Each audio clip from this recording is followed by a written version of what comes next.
This week we're going back to photosynthesis again, and we're going to be looking at the rate of photosynthesis. So in order to look at the rate of photosynthesis, we first need to think about what affects the rate of photosynthesis in part of our preparation exercise. So you can look this up in a book, or you can pause the video now and have a think about what might affect the rate of photosynthesis. You know some stuff about photosynthesis already, because we've covered it in our previous videos. If you haven't yet watched those previous videos and you've jumped straight in with this one, don't worry about it. You can start thinking about it now. So, what is it that plants need? And there'll be a link in the description too. What is it that plants need? And pause there. You've either not paused the video or you've had your think about it, and now I'm going to put Christopher here on the spot and he's going to have a think and see whether he can think about what plants might need. Light, Yeah, nutrients, yeah, and carbon dioxide. and carbon dioxide. Anything else? The ground so they don't fall over. Yeah, that's not going to affect the rate of photosynthesis, is it? Leaves. Leaves, yes indeed. The area available to have light fall upon will affect the rate of photosynthesis. So out of those things that you've talked about, availability of mineral nutrients will affect photosynthesis, so it will become a limiting factor if you haven't got the right mineral nutrients to make your chlorophyll to do the photosynthesis. Okay, the green leaves contain the chlorophyll for the photosynthesis, and so obviously the number of green leaves that you've got are going to affect your rate of photosynthesis. So that's also going to be the age of your plants. If you've got an elderly plant, it's going to be photosynthesizing at a lower level. So we've got a rather elderly plant over here which has suffered somewhat from overwatering, and so it's been sapped of its mineral nutrients at some point, and it really is suffering low rates of photosynthesis.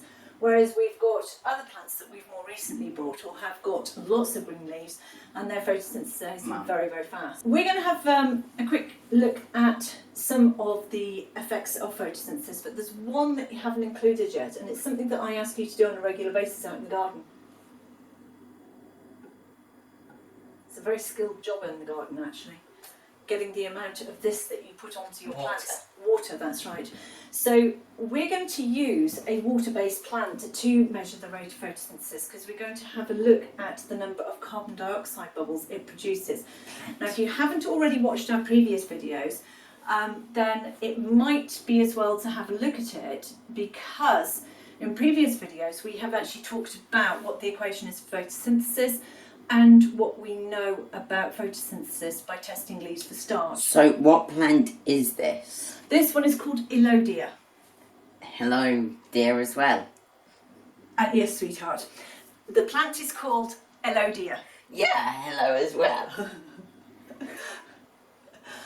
Okay, so we're going to use this pondweed. Yeah, hello, dear. Elodia. We're going to use this pondweed and we're going to put it into the water upside down. So why do you think we're going to put it into the water upside down? I don't know, I don't even know whether it has a right way around. It does, you can tell because of the way that the leaves curve. So you were holding it quite close to the camera there. You can go and describe what you can see. A plant with leaves. Ta-da. And the curve of the leaves goes...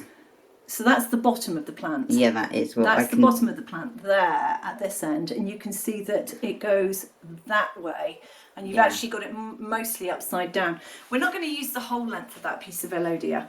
We're only going to use part of it. So it has got a right way up and a wrong way up, and we're going to put it into the water deliberately upside down. Now, where did we get our pondweed called Elodia from? We got our pondweed from the garden centre in the fish section.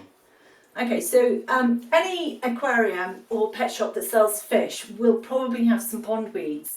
You can select a different pondweed if you wish. We've chosen Elodia because it's got lots and lots of leaves on it, and it's cheap and it's fairly abundant. You can probably buy some of it on the internet. We'll have a look and see if we can put some links down underneath for you if we find some on the internet. Now, we're also going to need to give it a little bit of carbon dioxide. Now, we know from our chemistry videos that this stuff releases carbon dioxide when you add vinegar to it. And also releases a small amount of carbon dioxide when you add it to water. But you can't add very much of this because it will make your water alkali, so you have to add it very, very, very small amounts. We do run an aquarium. If you run an aquarium, then you'll also probably be adding carbon dioxide fertiliser to your water to make your plants grow. So if you've got any of this would be preferable.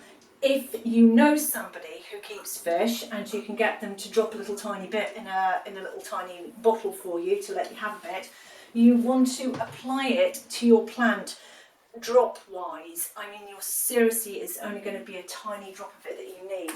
To do it with this, you have to make you have to get a small glass, put the tiniest amount of this stuff into it, and put a fairly large amount of water, and then you will only need to add some drops of this into your water with your plant in it. Okay, so that's what we need. We have a pair of scissors to cut to the right length of the plant. Stirring stick so we can stir in the carbon dioxide. Pen for keeping notes, because we're going to keep notes as to what happens during this experiment. And the book. A book to write in, good idea. And we have a tape measure here. As you can see, we picked this up for free somewhere. You probably can pick one up for free in a similar place. It's a furniture shop that does nice meatballs. Yes, and basically you can pick them up in lots of different places around. If you don't want to purchase one, we could have used one of our... yeah, we have many. We do have a lot of tape measures. It's just that the reason why I like these is because you can take a little bit of blue tack and tack it down nicely like that so it doesn't move. And now, yes, exactly. But we now have a tape measure attached to the desk, which is fantastic. Blue tack and sellotape will do that nicely. We have a measuring cylinder. You do not need to have one because you don't really need to make sure that you use the same amount of water each time, because what we're going to do is we're going to keep the plant and the water consistent right the way through and just give it a little bit of a top up of carbon dioxide every now and again. Okay? So carbon dioxide is not going to be a limiting factor for our plant. We're going to give it excess carbon dioxide. Why does the plant need carbon dioxide? So photosynthesis. It does, because it's one of the raw... CO2 and light. Yeah, CO2, water and light. Basically, starch is a carbohydrate. Starch is made from by the process of photosynthesis through the action of light operating on chlorophyll in the plant's leaves. So therefore those are going to all be limiting factors. Now what we're going to do is we're going to change the light intensity, and we're going to do that okay, so you will need a desk lamp with a cold bulb in it as much as possible. And the other thing you're going to do is you're going to do this in a darkened room. So try and do this in the darkest room that you can. And we're going to turn out the lights when we actually do the practical, as we will show you. So we're going to cut there and come back to you with the practical all set up. Yeah, so thanks for watching. Don't forget to like, share and subscribe, because Mum hasn't mentioned that earlier on. We will do some stuff. And we might link the next video down in the description, and check out the description for